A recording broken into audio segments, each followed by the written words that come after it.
Insurance లేకపోతే no petrol, no diesel, no FASTag. కేంద్ర ప్రభుత్వం కొత్త నిబంధనలు అమల్లోకి తీసుకురాబోతోంది. అన్ని వెహికల్స్కి థర్డ్ పార్టీ ఇన్సూరెన్స్ కంపల్సరీ చేసింది. ఇన్సూరెన్స్ లేకపోతే పెట్రోల్, డీజిల్ కొనలేరు. ఫాస్టాగ్ కోసం కూడా ఇన్సూరెన్స్ డాక్యుమెంట్లు చూపించాల్సిందే. కొత్త రూల్స్ ప్రకారం ఇన్సూరెన్స్ లేకుండా వాహనం నడుపుతూ మొదటిసారి పట్టుబడితే దాదాపు 2,000 రూపాయల జరిమానా లేదా 3 నెలలు జైలు శిక్ష. రెండోసారి పట్టుబడితే 4,000 రూపాయల వరకు జరిమానా ఉంటుంది. ఏదైనా ప్రమాదం జరిగినప్పుడు ఇన్సూరెన్స్ ఉంటే జరిగిన నష్టానికి పరిహారం పొందే వీలు కలుగుతుంది. ఇన్సూరెన్స్తో ఇతర ప్రయోజనాలు కూడా పొందవచ్చని అధికారులు అంటున్నారు. లేకపోతే చాలా నష్టాలు తప్పవని హెచ్చరికలు కూడా జారీ చేస్తున్నారు.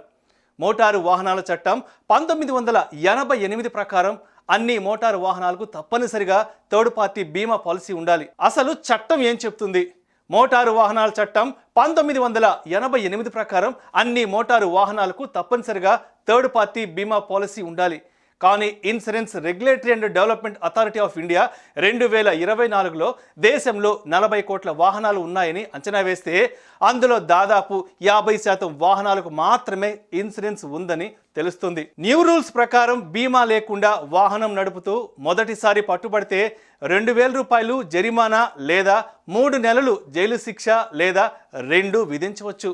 రెండోసారి పట్టుబడితే 4,000 రూపాయల వరకు జరిమానా ఉంటుంది. వెహికల్ సర్వీస్ రూల్స్లో మార్పులు చేసే ప్రతిపాదనలు కూడా కేంద్ర రవాణా శాఖ మంత్రిత్వ శాఖ పరిశీలనట్లుగా తెలుస్తోంది.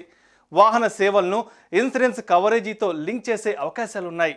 ఈ కొత్త నిబంధనలను ఖచ్చితంగా పాటించేలా రాష్ట్ర ప్రభుత్వాలు, కేంద్ర పాలిత ప్రాంతాలకు సైతం ఆదేశాలు ఇవ్వనున్నట్లు రవాణా శాఖ వర్గాలు స్పష్టం చేస్తున్నాయి. ఇదిలా ఉంటే సీనియర్ సిటిజన్ల హెల్త్ ఇన్సూరెన్స్ ప్రీమియంను ఏటా 10% వరకు పెంచుకునేందుకు ఇన్సూరెన్స్ కంపెనీలకు IRDA అనుమతి ఇచ్చింది. ఏదైనా పెరుగుదల ఉంటే హెల్త్ ఇన్సూరెన్స్ కంపెనీలు అనుమతి తీసుకోవాల్సి ఉంటుందని నియంత్రణ సంస్థ తన ఉత్తర్వుల్లో పేర్కొంది. అయితే IRDA నిర్ణయంపై కూడా ప్రశ్నలు తలెత్తుతున్నాయి. జనవరి 30న IRDA ఒక సర్క్యులర్ జారీ చేసింది.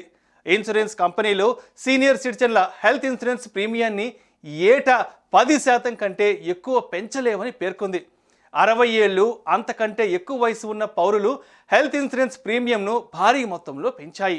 దీంతో పర్సనల్ హెల్త్ ఇన్సూరెన్స్ అందించే సాధారణ హెల్త్ ఇన్సూరెన్స్ కంపెనీలకు సీనియర్ సిటిజన్ల హెల్త్ ఇన్సూరెన్స్ ప్రీమియంను ఏటా 10% మించి పెంచొద్దని ఆదేశించింది.